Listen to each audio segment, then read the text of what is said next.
जड़त्व दो प्रकार के होते हैं। जड़त्व कितने प्रकार के होते हैं? दो प्रकार के, विराम के जड़त्व और गति के जड़त्व।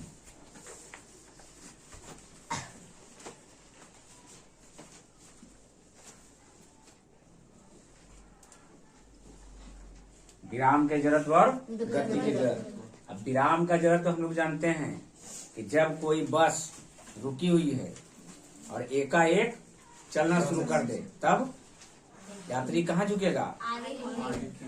जब मान लो रुका हुआ है, एक बार चलने लगेगा तो पीछे की ओर झुकेंगे, है ना। चलते ही बस अचानक रुक जाएगी, आगे की तरफ झुकेंगे, पता है। अब देखो जड़त्व किसे कहते हैं? तो जड़त्व वस्तु का वह गुण है जो वस्तु को विराम में या गति में रखने की प्रवृत्ति रखता है। पढ़े हम लोग। अब देखो परिभाषा दिया है कि हम अपने आसपास की वस्तुओं को विराम में या गति में देखते हैं। हमारे आसपास जो है बहुत सी ऐसी वस्तुएं हैं जो कुछ गति कर रही होगी या कुछ विराम में होगा, रुकी हुई। उदाहरण के लिए कमरे की दीवार, कमरा की दीवार ही कुछ गति कर रहा है कि विराम में है? विराम में है। टेबल गति कर रहा है, विराम में है?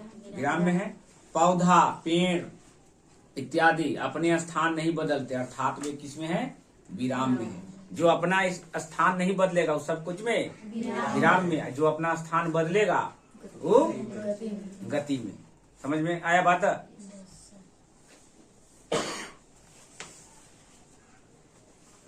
अब देखो विराम किसे कहेंगे? तो यदि किसी वस्तु की स्थिति अन्य वस्तुओं की अपेक्षा समय के साथ नहीं बदलती हो तो उस वस्तु को विराम में कहा जाता है। मतलब स्थिति अपनी नहीं बदलेगी तो उसको कहेंगे विराम। यदि किसी वस्तु की स्थिति अन्य वस्तुओं की अपेक्षा समय के साथ बदलती हो तो उस वस्तु को हम लोग कहेंगे गति। समझ में आया? उसको क्या कहेंगे? गति में। चलती हुई रेलगाड़ी के डिब्बे में बैठा व्यक्ति रेल पटरी या प्लेटफॉर्म की अपेक्षा गति में है। बात तो सही है। अब रेलगाड़ी देखो, रेलगाड़ी के डिब्बे चल रहे हैं, रेलगाड़ी के डिब्बे में हम बैठे हुए हैं, ठीक है। रेलगाड़ी पटरी या प्लेटफॉर्म की अपेक्षा गति में है। रेल चलने लगता है तो पटरी तो विराम में है, डब्बा न चल रहा है, रेल न चल रहा है, किंतु उस डिब्बे के अपेक्षिक वह विराम में है। अतः जिन वस्तुओं की अपेक्षा कोई वस्तु गति या विराम में है उन वस्तुओं को बताना आवश्यक है। विराम एवं गति की उपयुक्त परिभाषाओं से हम देखते हैं कि विराम और गति दोनों पद आपेक्षिक हैं। आपेक्षिक का एक मतलब दोनों एक दूसरे से क्या हैं? रिलेटिव हैं, संबंधित।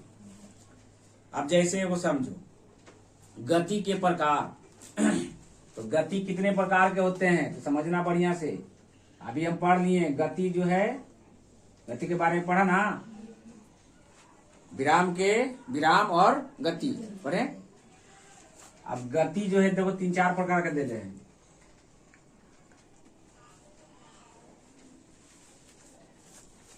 रैखिक गति, दूसरा है वृत्तीय गति,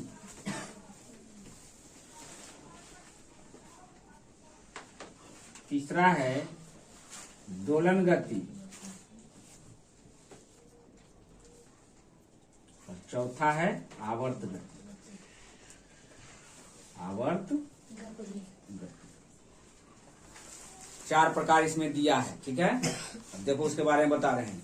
गति के प्रकार तुम लोगों ने देखा होगा, जब दर्जी कपड़ा सिलाई करता है तब उसके पैर सिलाई मशीन के पैडल को चलाता है। उसका पहिया गोल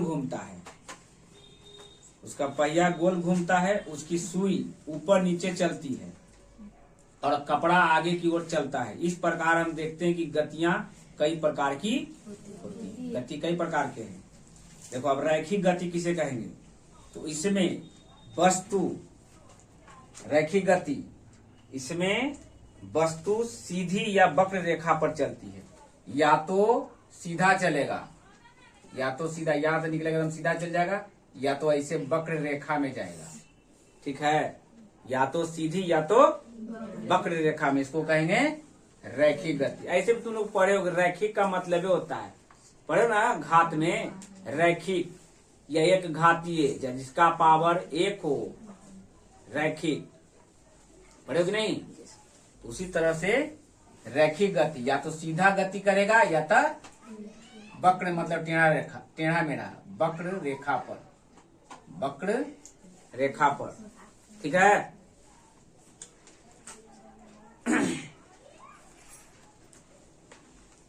न सही आता रे,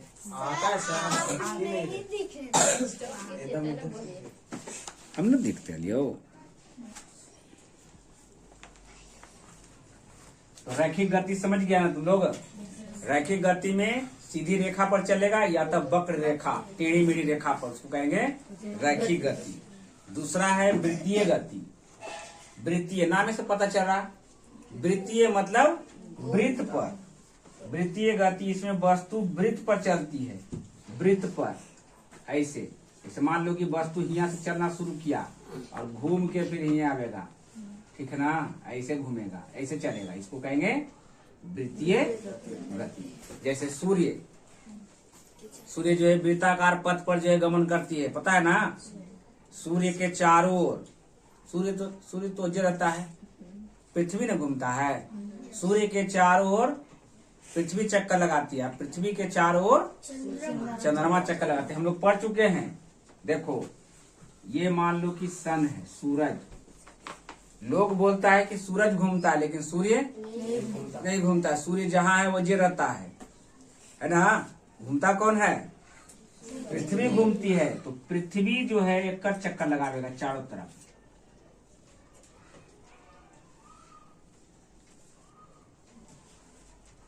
पृथ्वी इसके चारों तरफ चक्कर लगाती है और चंद्रमा जो है पृथ्वी के चारों ओर चक्कर लगाती है, मून। सूर्य के चारों ओर पृथ्वी चक्कर लगावेगा और पृथ्वी के चारों ओर चक्कर लगाता है चंद्रमा। अब ऐसे समझना, पृथ्वी क्या है? ग्रह है। और चंद्रमा क्या है? उपग्रह है। इससे परिभाषा बनेगा कि ग्रह जो है सूर्य के चारों ओर चक्कर लगाते, उसे ग्रह कहते हैं। अब पूछते ग्रह किसे कहते हैं? तो ग्रह सूर्य के चारों ओर चक्कर लगाता है, उसको ग्रह कहेंगे। और उपग्रह किसे कहेंगे? जो ग्रह के चारों ओर चक्कर लगावे उसको उपग्रह कहेंगे। याद हो जाएगा। और सूर्य वही रहता है, समझ में आया ना बात? सूर्य परिक्रमा नहीं करता, सूर्य जहाँ है वहीं रहेगा। पृथ्वी घूम जाती है, लेकिन हमको ऐसा प्रतीत होता है ना कि सूरज घूम के ऐसा गया, लेकिन सूर्य नहीं घूमता है। सूर्य जहाँ है अब पृथ्वी घूमती है तो किस दिशा से किस दिशा में? पृथ्वी घूमती है पूरब से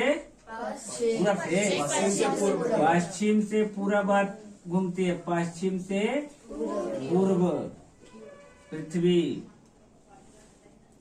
है ना? जैसे गंगा नदी भी ये भी जो है पश्चिम से पूर्व के तरफ ही बहते हैं। पश्चिम से पूर्व की तरफ मालूम ना हम लोगों को? गंगा नदी भी पश्चिम से पूरब की तरफ बहती है और पृथ्वी पश्चिम से पूरब की तरफ घूमती है। अब हम लोग जानते हैं जैसे दिन और रात किसके कारण? पृथ्वी के घूर्णन के कारण दिन और रात होते हैं। अब पृथ्वी का परिभ्रमण के कारण पढ़े हो? हाँ, गंगा नदी पश्चिम से पूरब की तरफ बहती है, जैसे पृथ्वी घूमती है पश्चिम से पूर्व की तरफ। तो उसी तरह से वृत्तीय गति, इसमें वृत्ताकार पथ पर गमन करेगी, इसीलिए इसको वृत्तीय गति कहते हैं। जैसे सूर्य के चारों ओर जो ग्रह जो है मतलब पृथ्वी चक्कर लगा रहा है ना वृत्त के पथ पर, है? और चंद्रमा भी देखो वृत्ताकार पथ पर ही चक्कर लगा रहा है, इसीलिए इसमें कौन गति? इसमें वृत्तीय गति, क्योंकि वृत्ताकार पथ पर चला इसलिए वृत्तीय गति। तीसरा है दोलन गति। तो दोलन गति तुम लोग जानते हो, इसमें वस्तु एक निश्चित बिंदु के आगे पीछे या ऊपर नीचे चलती है, जैसे झूले की दीवार। अब जैसे झूला देखे हो,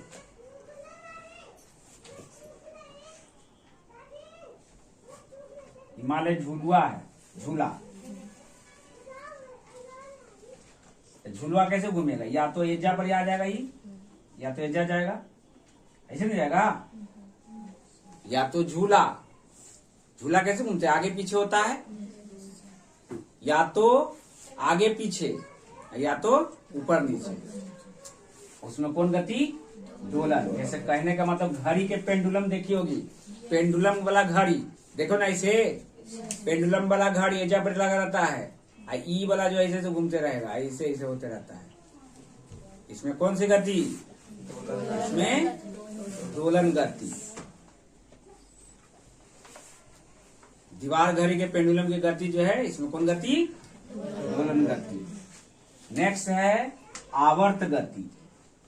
तो आवर्त का मतलब एक ही जगह आपस में एक ही जगह ऊपर नीचे होते रहेगा। जैसे सिलाई मशीन के सुई देखी होगी, देखे हो, इसमें वस्तु अपनी गति के समय के निश्चित अंतरालों पर दोहराती है, मतलब एक समय के अंतराल पर दोहरावेगा, वही काम बार बार करेगा।